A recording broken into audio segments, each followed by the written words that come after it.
Accueillez Xavier Saint-Gelais, conseiller en recherche, développement et analyse prospective à la Commission d'accès à l'information pour cette conférence présentée dans le cadre de l'événement Le Sécure. Bonne conférence! Bonjour à tous, mon nom est Xavier Saint-Gelais, je suis conseiller en recherche, en développement et en analyse prospective à la Commission d'accès à l'information et ça me fait très plaisir d'aujourd'hui participer à l'événement Sécure. Donc, on remercie la Semaine numérique de nous donner cette occasion de vous parler de biométrie. La biométrie qui est une famille de technologies qui implique des enjeux en matière de protection des renseignements personnels et ce sera le thème de ma conférence d'aujourd'hui qui porte sur les principes à respecter et les obligations légales des organisations pour implanter la biométrie, qui est très intéressante d'un point de vue cybersécurité. Je précise là, que tout au long que je vais en fait parler de beaucoup d'informations et elles vont se retrouver à la fin là, dans des documents écrits. Donc, un mot sur la Commission d'accès à l'information. C'est un organisme qui a été fondé en 1982. On est responsable d'appliquer deux lois principalement. La loi sur l'accès qui concerne le secteur public, l'accès à l'information et la protection des renseignements personnels, et la loi sur le privé qui concerne le secteur privé en matière de protection des renseignements personnels. Et les trois principales fonctions de la Commission, c'est la promotion de la transparence étatique et de la protection des renseignements personnels, la surveillance de ces deux lois-là, et elle a aussi une fonction de décision. Donc, il y a un volet tribunal administratif à la Commission pour trancher les litiges qui se posent par rapport à ces deux lois. Alors, la raison derrière la présentation d'aujourd'hui, en fait, il y en a plusieurs. Premièrement, la Commission constate une utilisation qui est croissante de la biométrie dans le secteur privé. On reçoit des déclarations de banques biométriques et on se rend compte qu'elles augmentent d'année en année. Par contre, il y a des enjeux qui sont associés à la biométrie, des enjeux de protection des renseignements personnels et on souhaite qu'ils soient mieux connus. Et on souhaite également que les responsabilités des entreprises soient mieux connues. Donc, on a remarqué par expérience que les fournisseurs de systèmes biométriques laissent parfois entendre qu'implanter la biométrie est un peu plus simple au niveau légal qu'il n'y paraît. Donc, on veut mettre les choses au clair. Vous avez des responsabilités en tant qu'entreprise et c'est important de les connaître. Et finalement, je vous parlais de déclaration tout à l'heure. Donc, quand on utilise la biométrie au Québec, il faut le déclarer à la Commission. Il y a un encadrement particulier et lui aussi, il est méconnu puisqu'il est inclus dans une loi différente là, des deux dont je vous ai parlé précédemment. Donc, c'est un objectif de démystification aujourd'hui et d'accompagnement à l'implantation de la biométrie. Donc, cette conférence va s'orchestrer en plusieurs temps. D'abord, je vais revenir sur ce que c'est la biométrie. Je suis certain qu'il y en a parmi vous qui sont déjà très ferrés sur le sujet, mais c'est important pour qu'on parte tous du même endroit. Et le cœur de la présentation, ce sera la façon de l'utiliser dans le respect des lois, donc dans le respect de la loi sur le privé et de la loi particulière qui concerne la biométrie. Donc, il y a 3 étapes pour ça. Il faut planifier votre projet adéquatement. Il faut le déclarer à la Commission et il faut respecter vos obligations en continu, de même que les bonnes pratiques en protection des renseignements personnels. Pour vous aider, la Commission met à votre disposition des ressources. Donc, je pourrais en donner un bref panorama par la suite. Et je vais conclure sur quelques perspectives. Il y a des changements légaux, notamment à venir, qui pourraient avoir une influence sur les projets de biométrie et une brève synthèse de ce qu'il y a à retenir de cette présentation. Alors, sans plus attendre, je vous propose de regarder la première question qui est la biométrie. Qu'est-ce que c'est finalement? C'est crucial pour comprendre ce qu'elle peut apporter et les enjeux qu'elle pose. Alors, j'aime pour l'expliquer à partir d'une capacité naturelle qui est celle des êtres humains. Alors, on est tous formidables pour reconnaître les autres à partir de leurs caractéristiques personnelles. Donc, on peut, par exemple, reconnaître des voix. Donc, si je vous fais entendre celle-ci, vous devriez la regarder. D'habitude, le monde reconnaisse ma voix. Oui. Je vais vous dire en toute sincérité, il y a quelques années, j'ai réalisé que j'avais une belle voix. Donc, vous aurez probablement reconnu la grande chanteuse Ginette Renault avec un petit extrait sans contextualisation. Vous êtes capable d'aller chercher dans votre mémoire et d'identifier tout de suite la personne dont il s'agit. Et on est très, très bon pour le faire également avec les visages. Donc, si je vous présente cette photo, vous voyez mon visage en même temps et vous devriez être en mesure d'identifier votre dévoué présentateur. Donc, vous êtes en train de m'authentifier en direct, même si vous ne m'avez jamais rencontré, pardon. Donc, vous reconnaissez justement des patrons sur mon visage qui sont communs. Alors, cette capacité naturelle de reconnaissance, eh bien, on l'a dans bien d'autres domaines. En fait, pour bien d'autres choses, on reconnaît la démarche des gens quand ils marchent, la forme de leurs mains lorsqu'elle est particulière, ce genre de choses.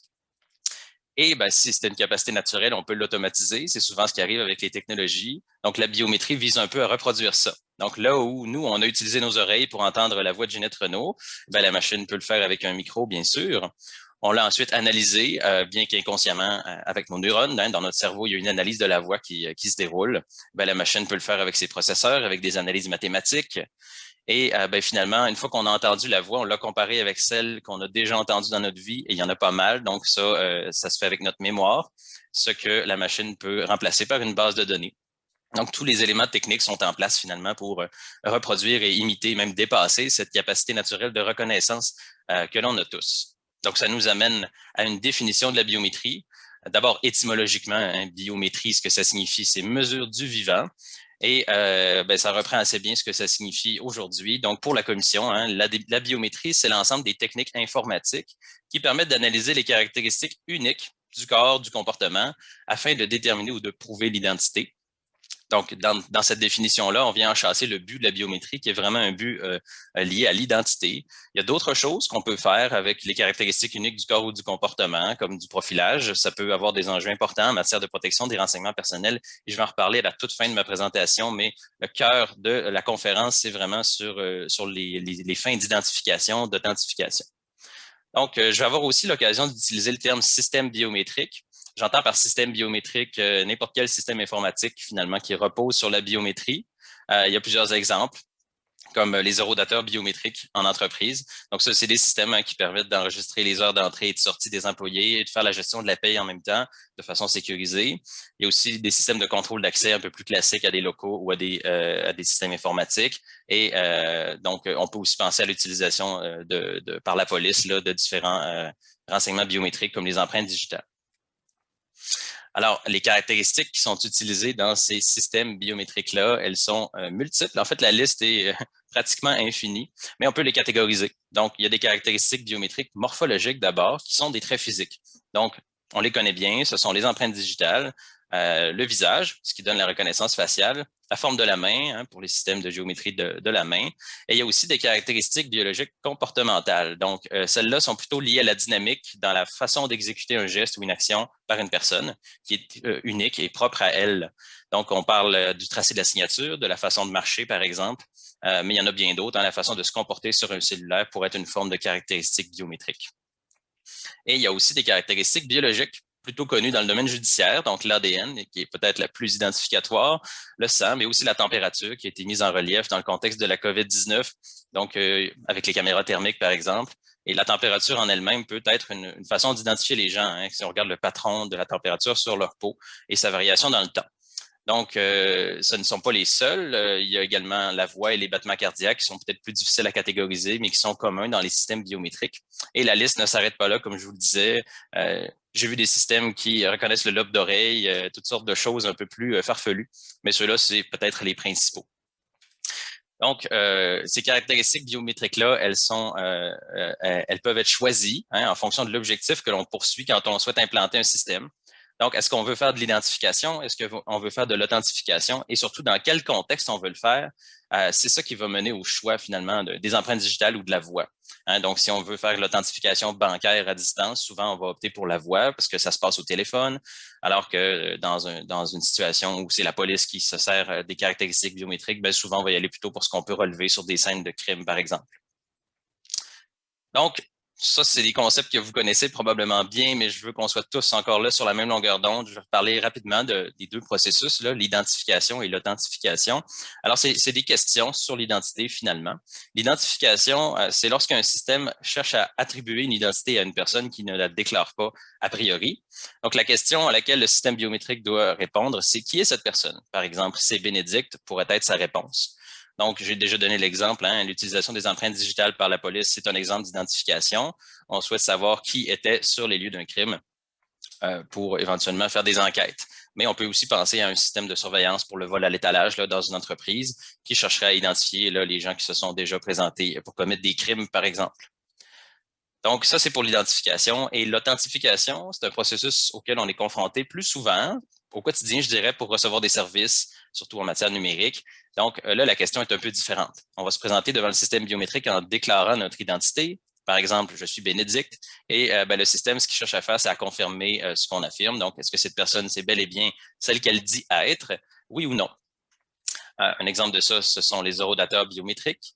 Donc, lorsqu'on souhaite enregistrer les heures d'entrée et de sortie des employés dans une entreprise, ben, on veut s'assurer que ce sont les bons pour contrer des phénomènes comme le body punching, le poinçonnage entre amis, par exemple, mais aussi la simple authentification sur un cellulaire.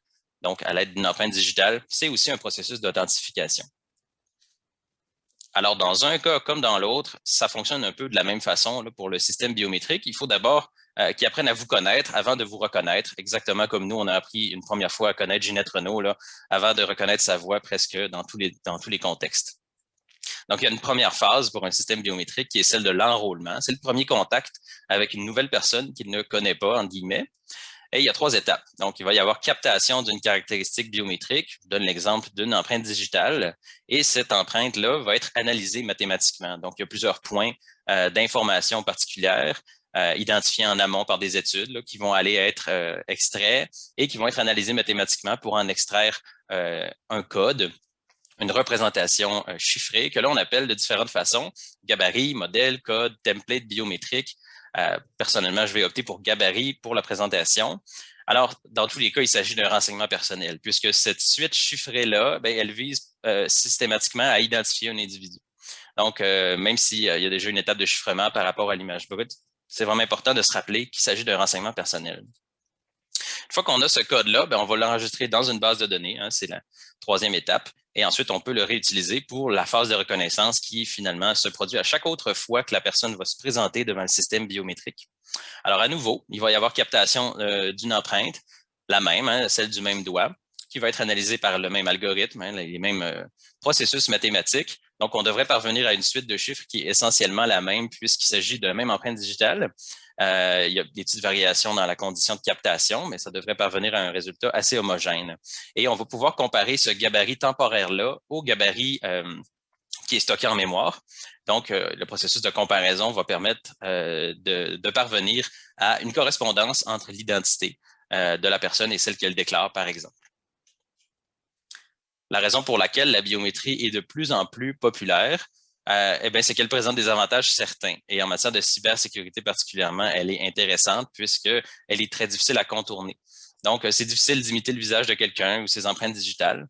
Et en ce sens, c'est intéressant pour des systèmes particulièrement sensibles, par exemple. Il y a aussi un aspect commodité à la biométrie qu'on ne peut pas nier. La biométrie, généralement, est rapide. Si on pense à un système de paiement biométrique, c'est plus rapide de payer avec une empreinte digitale que de sortir une carte de débit, d'entrer un NIP, de choisir le compte, enfin dans l'autre ordre. Et évidemment, il y a un aspect commodité aussi qui est lié au fait qu'on ne peut pas oublier son corps à la maison. Donc, une carte d'accès, ça s'égare, ça s'oublie facilement, mais bien sûr, une empreinte digitale, ça nous accompagne partout. Et finalement, la biométrie, elle est peu coûteuse. On retrouve de plus en plus de fournisseurs, de plus en plus de systèmes tout en un, clé en main, qui permettent de l'implanter relativement facilement. Donc, tout ça participe, selon nous, au fait qu'on la voit de plus en plus dans le secteur privé. Mais par contre, il y a des enjeux. Hein? La biométrie utilise des renseignements qui ont un caractère unique. C'est ça qui fait qu'elle fonctionne, la biométrie. Donc, si j'utilise la voix des gens, c'est parce qu'elle les distingue pour les identifier. C'est parce qu'elle les distingue. C'est parce qu'elle est presque permanente. Elle change relativement peu avec le temps. Et donc, ça confère un caractère unique justement aux renseignements et ça peut les rendre intéressants pour des acteurs malveillants, surtout si ce sont les caractéristiques brutes qui sont conservées. Donc, il y a cet aspect-là à considérer, tout comme le potentiel d'inférence des renseignements biométriques. Alors, si on prend la photo d'un iris, par exemple, pour faire la reconnaissance de l'œil, eh bien, c'est possible de faire des déductions sur certaines maladies génétiques. Ça peut sembler un peu lointain comme possibilité, mais il y a des choses plus concrètes là, en matière de reconnaissance faciale, par exemple. Si on prend le visage de quelqu'un pour le reconnaître, bien, on peut aussi tirer des déductions sur sa catégorie démographique. Donc, son origine ethnique, son âge, son genre, par exemple. Et ces deux choses-là mises ensemble, hein, le caractère unique et le potentiel d'inférence des renseignements biométriques, ça fait en sorte que ce sont des renseignements qui sont sensibles. Ils ont une sensibilité particulière qui nécessite qu'on leur accorde une protection tout aussi particulière, justement. Donc, à chaque fois qu'il est question de renseignements sensibles, la question du consentement est jamais loin. C'est important pour l'autonomie personnelle que les personnes visées par des systèmes biométriques puissent consentir au fait qu'on utilise ou qu'on recueille leurs renseignements sensibles, les renseignements intimes qui les concernent au plus profond d'eux-mêmes. Et il y a également des enjeux qui sont reliés à l'efficacité de la biométrie. Alors, pour qu'elle soit aussi sécuritaire que je le disais il y a un instant, il faut qu'elle puisse atteindre, finalement, remplir ses promesses. Donc, les enjeux d'efficacité sont reliés, par exemple, aux conditions de captation des images ou des empreintes. On reçoit à la commission des déclarations d'eurodata biométriques, par exemple, avec des empreintes digitales dans des usines. Alors là, il peut y avoir de la poussière, il peut y avoir des mains sales qui empêchent le système d'être aussi efficace qu'il ne l'annonce et qui pourraient mener à des faux positifs ou à des faux négatifs. Donc, c'est à garder en tête. Et si on utilise des systèmes de reconnaissance faciale, je pense qu'on est bien au fait des enjeux de discrimination qui peuvent en découler. Donc, certains systèmes de reconnaissance faciale sont fondés sur des données pas tout à fait représentatives de toutes les tranches de la population et peuvent avoir une efficacité variable, par exemple, moins importante ou moins bonne pour les personnes racisées ou les femmes, par exemple. Donc, ces enjeux-là font en sorte que c'est important d'être prudent quand on utilise la biométrie. C'est une option très intéressante là, pour l'identification et l'authentification, mais c'est juste une option, justement. Donc, ça fait partie d'un panorama de solutions. Et si on souhaite l'utiliser, ce qui est tout à fait possible là, dans le cadre légal québécois, on doit le faire dans tous les cas avec prudence. Et justement, on va maintenant regarder comment c'est possible de le faire en respectant les lois du Québec et qui sont particulièrement protectrices des renseignements biométriques. Alors, je vous donne un aperçu de la démarche à suivre pour implanter un système biométrique dans votre entreprise. Peut-être que vous en avez besoin. Alors, il faut planifier votre projet. C'est une étape clé. Il faut vérifier s'il va respecter la législation en matière de protection des renseignements personnels. Et il y a l'aspect particulier de la nécessité sur lequel je vais revenir plus en détail, qui est à considérer. Dans un deuxième temps, une fois que vous avez planifié votre projet, vous devez déclarer votre banque biométrique à la Commission d'accès à l'information avant la mise en service de votre système. Et finalement, vous devez en continu respecter vos obligations. C'est des obligations qui sont connues en matière de protection des renseignements personnels. Donc, ça peut toucher le consentement, le fait d'offrir dans ce cas-là un moyen alternatif d'identification. Il faut respecter la finalité, sécuriser les données que l'on collecte. En matière de biométrie, il faut aussi les détruire quand elles ne servent plus. Et dans tous les cas, c'est important d'assurer l'exercice des droits des personnes concernées pour bien respecter la loi. Donc, on va regarder chacune des étapes en détail. Et la première, c'est la planification, qui est une étape souvent délaissée par les entreprises. Et c'est important d'y mettre le temps qu'il faut, d'y mettre les ressources qu'il faut, parce que ça détermine la suite et ça peut éviter bien des embûches quand c'est bien fait. Donc, le meilleur conseil que je peux vous donner, c'est de réaliser pour la planification, pour la structurer, ce qu'on appelle une évaluation des facteurs relatifs à la vie privée. Alors, pour l'instant, c'est un processus qui est une bonne pratique, mais ça pourrait devenir une obligation légale. Cette évaluation-là, c'est de se poser des bonnes questions concernant la conformité légale pour la protection des renseignements personnels et les enjeux éthiques qui y sont liés également. Donc, ça permet finalement de se poser justement les bonnes questions. Alors, planifier, en ce qui concerne la commission, en tout cas, c'est vérifier le respect potentiel des lois applicables par votre système biométrique. Alors, c'est quoi les lois applicables? C'est important de les connaître. Les obligations générales en matière de protection des renseignements personnels, elles sont dans la loi sur le privé. C'est celles que vous appliquez déjà avec les renseignements de vos clients, les renseignements de vos employés. Et puis les obligations particulières qui sont liées à la biométrie, elles sont dans la loi concernant le cadre juridique des technologies de l'information, de son petit nom LCCJTI, qui est une loi relativement moins connue que la loi sur le privé, en tout cas du point de vue des entreprises. Elle remonte à 2001 et elle concerne plutôt l'équivalence fonctionnelle des documents, version numérique, version papier, mais elle contient aussi 2 articles particuliers qui viennent accorder une protection supplémentaire aux renseignements biométriques et donner des obligations par rapport à l'utilisation de la biométrie. Alors, je vous présente ces 2 articles-là qui sont à connaître. D'abord, il y a l'article 44. Alors, dans cet article-là, il y a des obligations et des interdictions qui sont fixées par rapport à la biométrie. Et on précise que c'est dans un contexte d'établissement d'identité. Donc, on est vraiment dans l'identification, dans l'authentification et non pas dans d'autres processus que j'ai pu évoquer plus tôt. La première chose qui est dite dans cet article-là, c'est qu'on doit le faire avec le consentement exprès de la personne lorsqu'on recueille des renseignements biométriques. Donc, il faut que ce soit manifeste, sans ambiguïté. Et implicitement, ce qu'il faut comprendre, c'est que le consentement peut ne pas être donné, donc il faut offrir un moyen alternatif d'identification.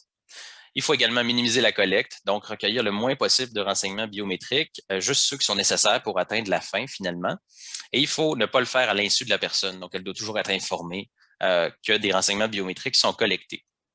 Pour ce qui est de l'utilisation et de la communication de ces caractéristiques biométriques-là, elles doivent être restreintes, donc vraiment seulement au nombre minimal de personnes et l'utilisation seulement à des fins d'identification ou d'authentification.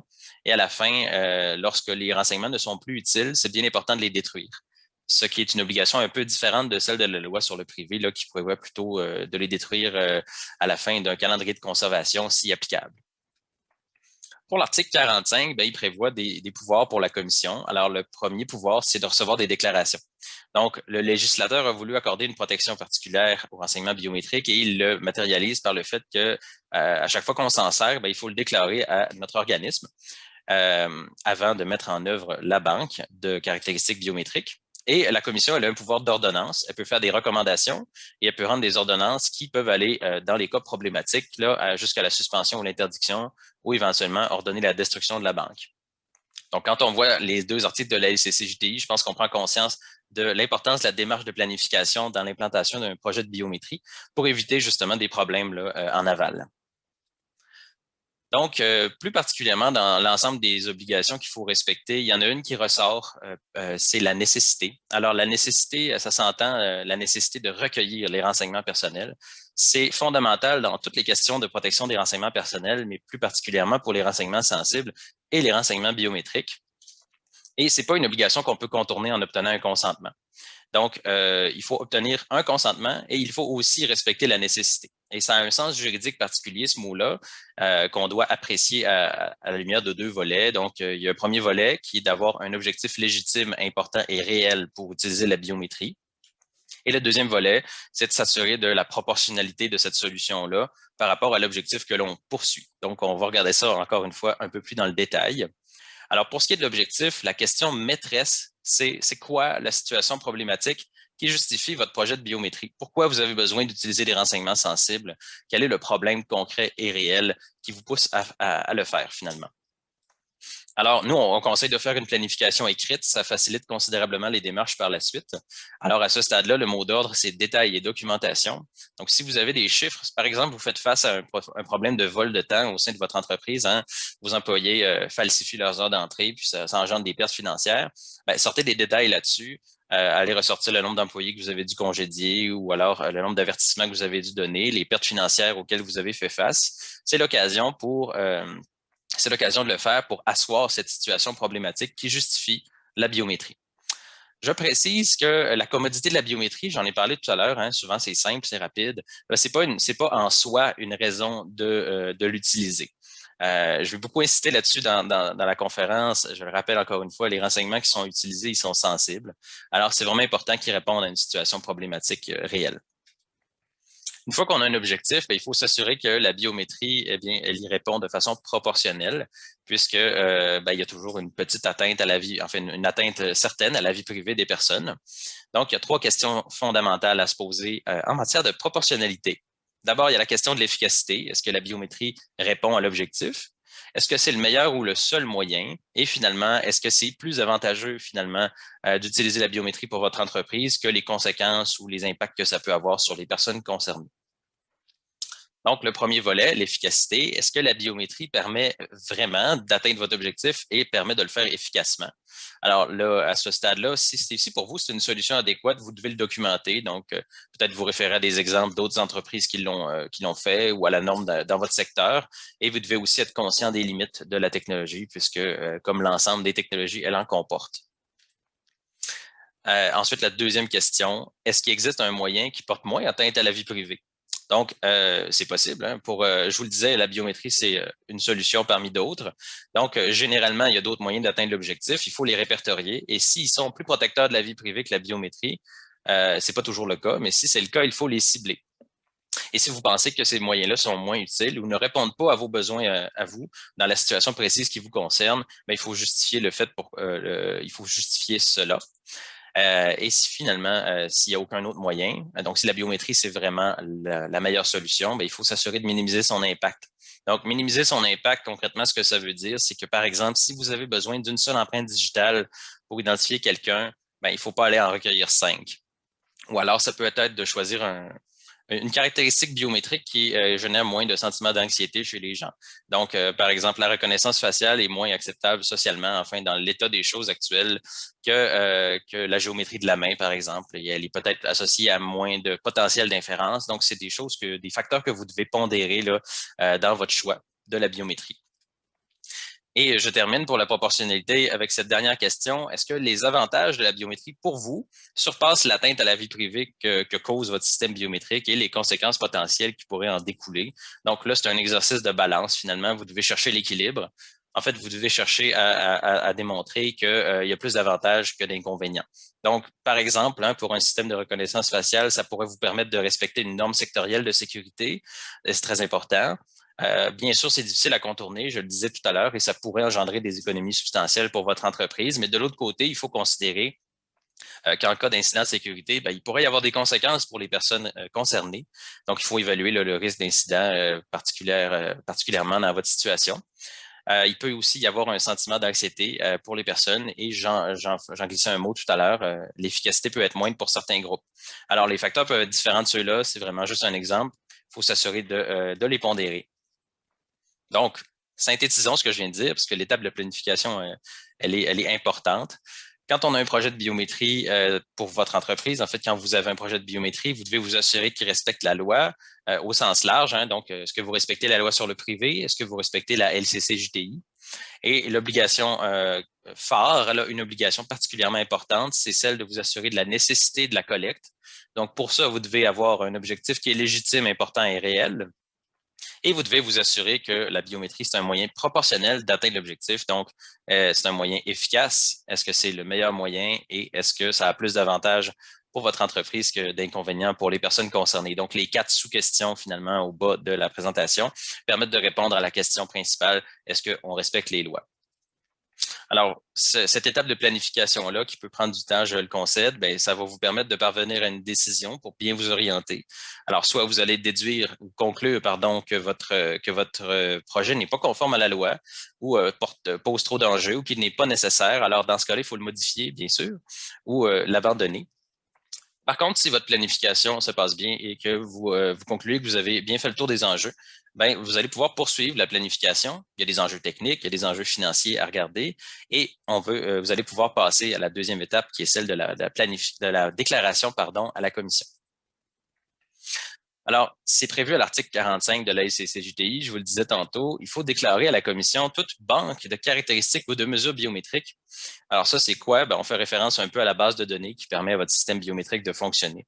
Donc, à la base de données des gabarits biométriques finalement. Le meilleur conseil à ce stade-là que la commission peut vous donner, c'est de consulter son formulaire de déclaration d'avance. Il contient un certain nombre de questions qu'il est bon d'avoir en tête déjà à l'étape de la planification. Et un autre conseil, c'est de fournir des éléments qui sont probants et des éléments spécifiques à votre contexte.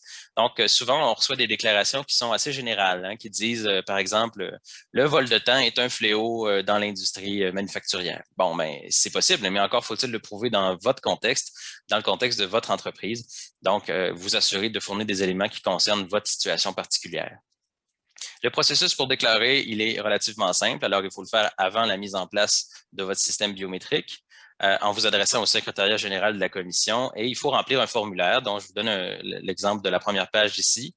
Alors, c'est un formulaire de 4 pages PDF pour l'instant qui est disponible sur notre site web et qui contient 16 questions réparties en plusieurs sections. Et les questions les plus importantes sont dans 3 sections. Donc, ce sont d'abord une description complète de votre banque de caractéristiques ou de mesures biométriques et de votre système biométrique. Alors, qui sont les personnes concernées? Combien de personnes sont concernées? Donc, quand je dis qui, là, c'est quel est leur lien par rapport à vous? Est-ce que c'est vos clients? Est-ce que c'est vos employés? Donc, c'est des questions auxquelles vous devrez répondre. Ensuite, il y a une section sur l'objectif de la collecte. Donc, quelle est la situation problématique que vous souhaitez résoudre avec la biométrie? Et il y a une section sur le consentement. Et pour y répondre, vous devez joindre le formulaire de consentement que vous allez utiliser.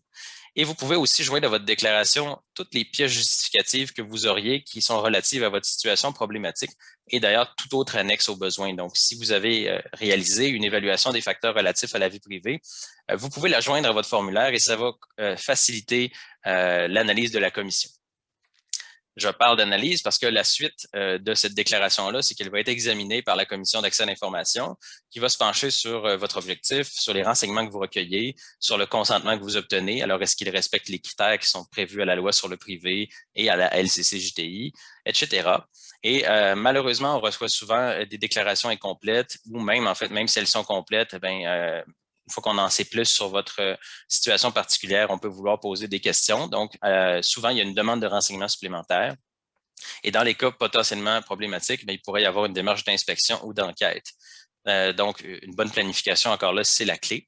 Et au terme de son examen, la commission va faire des recommandations pour peut-être améliorer certains aspects de votre projet ou des ordonnances. Et ces ordonnances-là, vous devez les respecter. Et je le disais tout à l'heure, elles peuvent aller jusqu'à la suspension ou l'interdiction si votre projet est mal parti, là, si votre projet constitue un problème pour la vie privée ou la protection des renseignements personnels. Peut-être que vous m'écoutez et que vous vous dites, mon Dieu, dans mon entreprise, on utilise déjà depuis 12 ans un système biométrique, puis je savais même pas qu'il fallait le déclarer à la commission. Ça fait que ça arrive souvent et on souhaite pas que ça arrive, mais vous devez le déclarer le plus vite possible. Vous pouvez remédier à la situation. Donc, c'est précisé dans la loi que même si votre système est déjà actif, vous pouvez nous le déclarer par la suite. La troisième étape de la démarche que je vous présentais là, pour implanter finalement un système biométrique dans le respect de la loi, c'est une étape qui se fait en continu. C'est de respecter vos obligations. Et comme je le disais tout à l'heure aussi, elle se trouve dans deux lois, la loi sur le privé et la LCCJTI. Alors, à ce stade-là, le meilleur conseil qu'on peut vous donner, c'est d'établir des politiques de protection des renseignements personnels, des politiques de gestion des renseignements personnels. Je pense qu'on le fait souvent dans le milieu de la cybersécurité, donc c'est très important. Et ça doit concerner aussi vos renseignements biométriques et ça permet d'homogénéiser les pratiques à l'intérieur de votre entreprise. Donc, c'est vraiment un élément crucial à considérer. Donc, on va faire le tour de ces obligations-là. La première de celles-ci, c'est d'obtenir un consentement. Donc, je le disais, dans la LCCJTI, c'est bien écrit que pour les renseignements biométriques, il faut que leur collecte ne se fasse pas à l'insu des personnes et il faut qu'on obtienne un consentement valide. Alors, il y a 5 critères pour que le consentement soit valide. Il faut qu'il soit exprès.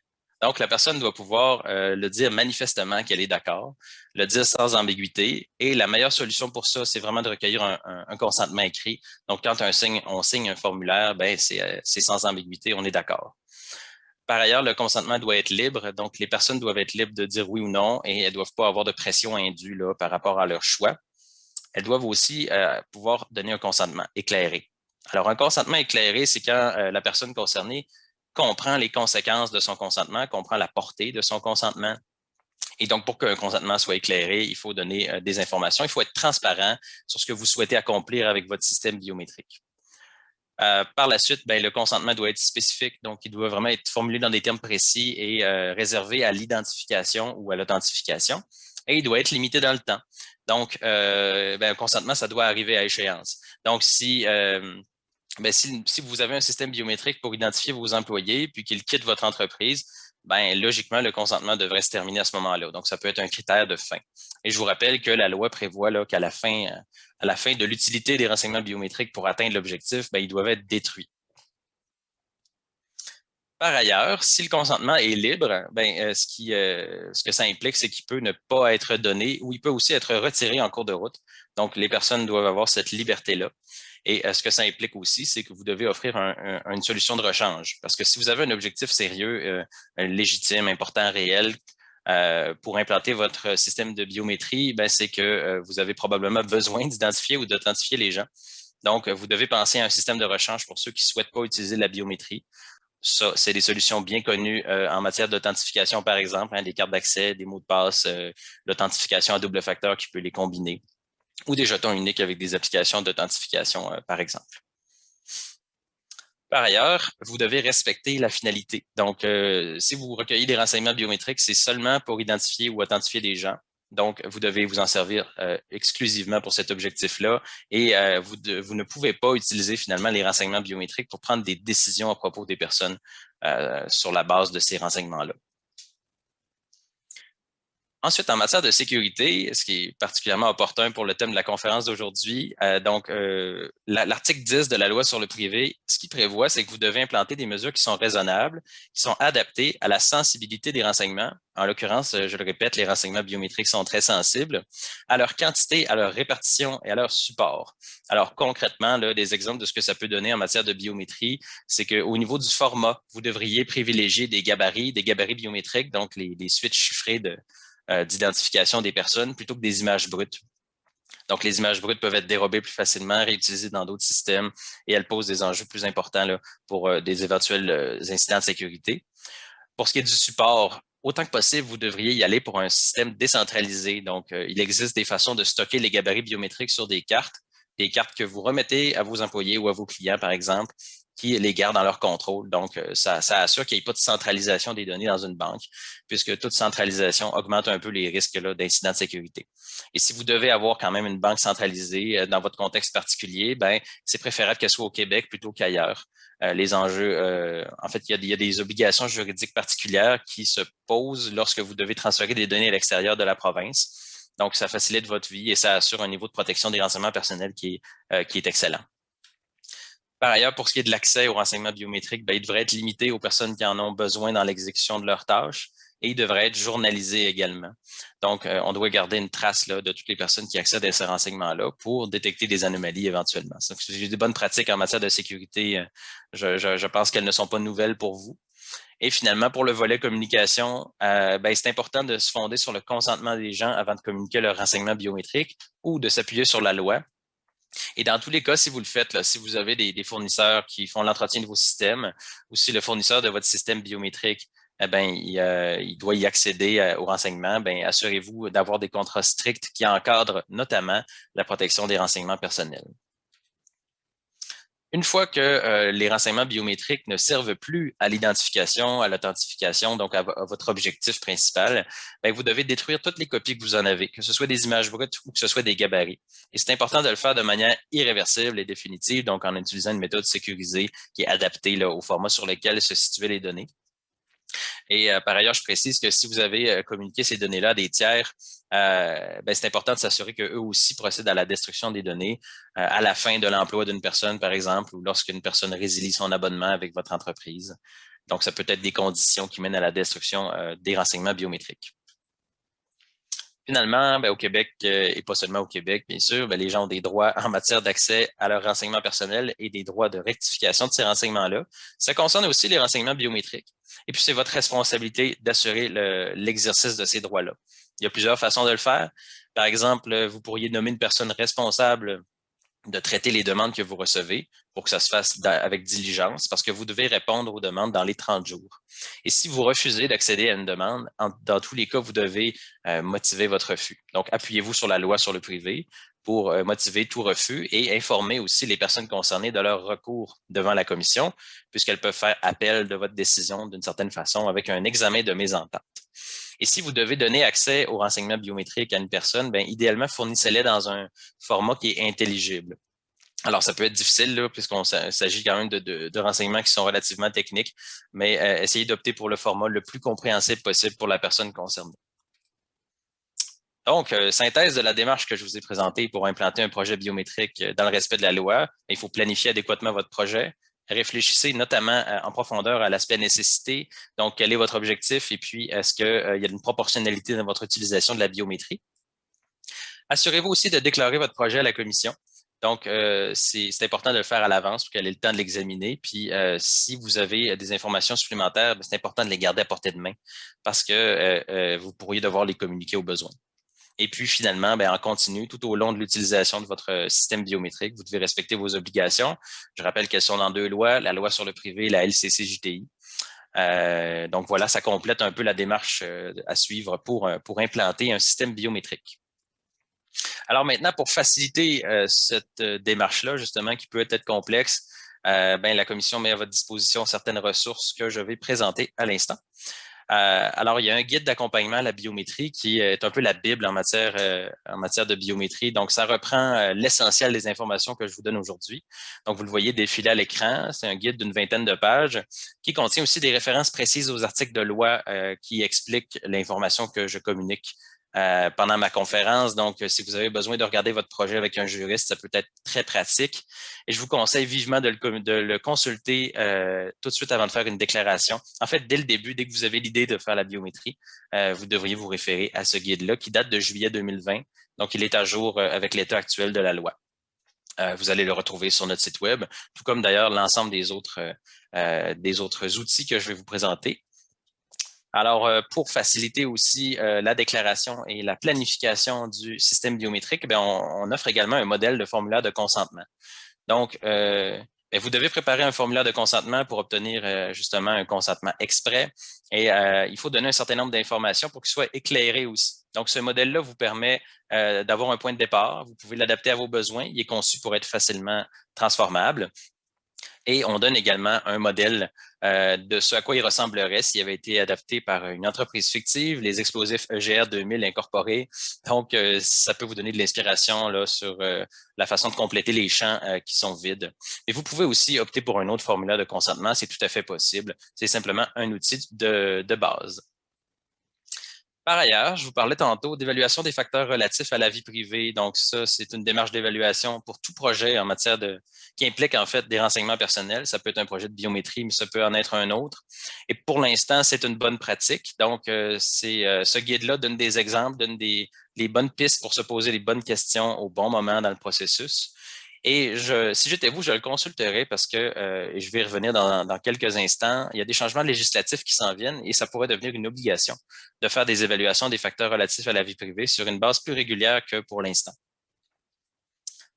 Finalement, ben, on a un guide et un aide-mémoire qui portent sur les incidents de sécurité. Je n'ai pas encore d'image, mais ben, voilà, ils sont tout récents. Donc, ils datent de mars 2021 et ce sont des bonnes pratiques pour la prévention de ces incidents de sécurité-là qui peuvent toucher bien sûr des renseignements biométriques. Et à l'intérieur de l'aide-mémoire notamment, mais aussi du guide, on a des exemples de mesures de sécurité que vous pouvez mettre en place pour respecter vos obligations qui sont à l'article 10 là, de la loi sur le privé en matière de sécurité. Donc, très, très bonne lecture aussi pour préparer un projet de biométrie. Par ailleurs, ben, la commission, elle rend publique ses décisions. Donc, vous allez retrouver sur notre site web les décisions de la section de surveillance de la commission, celles qui font suite, par exemple, à l'examen d'une déclaration de biométrie. Et je vous donne quelques exemples de cas qu'on a examinés ou tranchés. Alors, bon, le premier dossier, une entreprise voulait implanter le paiement par empreinte digitale pour ses clients, donc associer leurs achats à leur dossier personnel à l'aide de leurs empreintes digitales au moment de passer à la caisse. Et ce qu'ils souhaitaient faire, c'est être plus efficace, donc diminuer le temps d'attente aux caisses. Ils voulaient aussi être plus protéger mieux l'environnement en n'imprimant pas de factures et diminuer la fraude. Mais dans son analyse, ce que la commission explique, c'est que le système, évidemment, il est commode, puisqu'il serait plus rapide que payer à la caisse avec une carte. Mais il n'est pas nécessaire. En fait, il n'est pas nécessaire. Donc, au point de vue légal, là, il n'est pas nécessaire parce que l'entreprise n'a pas donné de faits concrets qui appuient le fait que c'est respectueux de l'environnement ou que ça diminue la fraude dans le contexte précis de l'entreprise. Donc, c'est intéressant d'aller lire cette décision-là, dont le numéro de référence est ici, pour bien comprendre la démarche d'analyse de la commission qui pourrait s'appliquer à un autre dossier. Et je précise qu'on y indique également qu'un gabarit, c'est un renseignement personnel. Donc là aussi, c'est justifié. Vous pourrez aller lire l'explication derrière ça. Et la conclusion dans ce cas-là, c'est que la commission a interdit la mise en place du système biométrique. Un exemple opposé, on avait une entreprise dans un autre cas qui souhaitait implanter un système de gestion des heures, de gestion de la paye, donc un eurodateur avec la géométrie de la main. Et dans ce cas-là, la nécessité a été bien démontrée. Donc, l'entreprise faisait face à du vol de temps depuis de nombreuses années. Elle avait des pertes financières importantes. Elle avait dû renvoyer plusieurs employés en raison de ça et elle avait une situation qui faisait en sorte que les superviseurs ne pouvaient pas toujours être sur place pour s'assurer des heures d'entrée et de sortie. Alors, il y avait bel et bien une nécessité d'implanter la biométrie et on obtenait un consentement, on offrait un moyen alternatif. Donc, toutes les conditions étaient en place finalement pour que le système biométrique respecte la loi. Donc, dans cette décision-là, la Commission ne formule qu'une recommandation qui est celle d'adopter une politique de gestion et de protection des renseignements personnels pour compléter finalement l'arsenal des mesures mises en place par l'entreprise. Je termine avec un exemple que je vous invite vivement à ne pas suivre, qui est celui de Clearview AI. Donc, on en a entendu parler beaucoup dans les médias et le rapport d'enquête est sorti récemment. On l'a fait on a mené cette enquête-là avec des homologues au Canada. Donc, Clearview AI, c'était une start-up américaine là, qui avait extrait des images sur des sites de médias sociaux ou des journaux en ligne, notamment pour proposer un système de reconnaissance faciale aux autorités. Il y avait plusieurs milliards d'images à l'intérieur de leur banque. En fait, il y a plusieurs milliards d'images puisque c'est toujours en cours. Et cette entreprise-là n'a obtenu aucun consentement, bien sûr, de la part des personnes concernées. Elle a recueilli leurs renseignements biométriques à leur insu, donc. Et évidemment, elle n'a pas fait de déclaration à la commission. Donc, l'entreprise ne respectait pas les lois. Et toute démarche de ce type-là est est certainement à décourager, mais le rapport d'enquête est très intéressant. Donc, je vous invite à aller le lire. Il est lui aussi disponible dans la même section que les 2 autres décisions. Alors, je vais conclure avec quelques perspectives et puis une synthèse de ce qu'à retenir de cette présentation. Des perspectives d'abord qui concernent les changements législatifs à surveiller. Donc, en ce moment, le cadre est clair, je vous l'ai dit, il y a la loi sur le privé, il y a la LCCJTI, mais il pourrait y avoir du mouvement. D'abord, la LCCJTI, elle va avoir 20 ans, puisqu'elle a été adoptée en 2001. Et le ministère de la Justice a mis sur place un comité de refonte. Donc, dans les prochains mois, dans les prochaines années, elle pourrait être appelée à être modernisée, à changer. Et en parallèle, on a un processus très important de modernisation des lois sur la protection des renseignements personnels avec le projet de loi numéro 64. Et celui-là, il est assez avancé. Il est en étude détaillée à l'Assemblée nationale. Donc, les députés peaufinent les dernières étapes de ce projet de loi-là avant son adoption. On estime qu'il devrait être adopté ce printemps si tout se passe bien. Donc, il y a des nouvelles obligations qui sont à venir dans ce projet de loi-là et qui pourraient concerner les systèmes biométriques. Donc, par exemple, la déclaration de la banque de caractéristiques ou de mesures biométriques devrait désormais être faite 60 jours d'avance. Il serait aussi nécessaire de réaliser des évaluations des facteurs relatifs à la vie privée dans plusieurs situations. Il faudrait aussi mieux protéger les renseignements sensibles et les renseignements biométriques devraient être précisés comme étant des renseignements sensibles dans le texte même de la nouvelle loi. Il y a également l'obligation de nommer une personne responsable de la protection des renseignements personnels au sein d'une entreprise et il y aura également le renforcement des pénalités. Donc, en ce moment, il y a des pénalités dans la loi, mais elles sont relativement peu élevées. Donc, leur montant va beaucoup augmenter et il y aura aussi des sanctions administratives pour les entreprises qui ne respecteraient pas les lois. Donc, c'est un pensez-y bien et ça souligne d'autant plus le besoin de bien planifier les projets qui impliquent des renseignements personnels dès maintenant parce que cette loi-là pourrait entrer en vigueur dans les mois ou dans l'année ou dans les 2 ans qui suivent son adoption par le Parlement.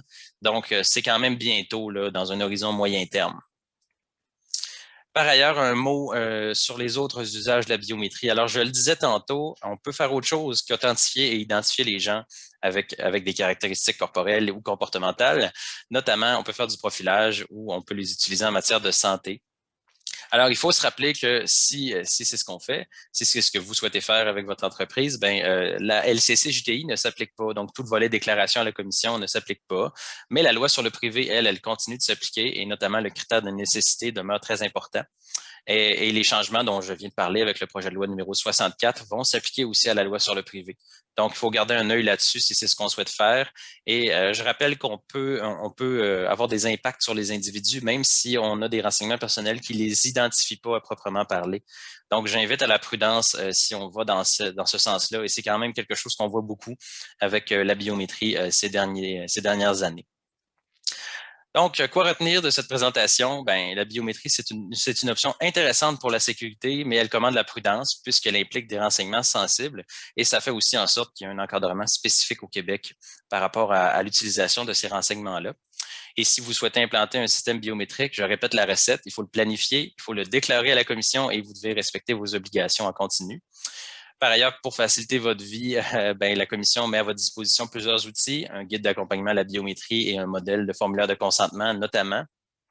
Et il y a aussi des changements législatifs qu'il faut garder à l'œil puisqu'ils pourraient avoir un impact important. Donc, restez à l'affût de ce qui se passe dans votre Parlement. Alors, je termine en vous remerciant de votre attention. Pour toute question, il ne faut pas hésiter à contacter la Commission d'accès à l'information, par téléphone bien sûr, vous pouvez le faire par courriel. Les informations sur la biométrie se retrouvent dans la section biométrie de notre site web et vous pouvez également nous suivre sur Twitter. Alors, merci et puis bonne fin d'événement de Semaine numérique.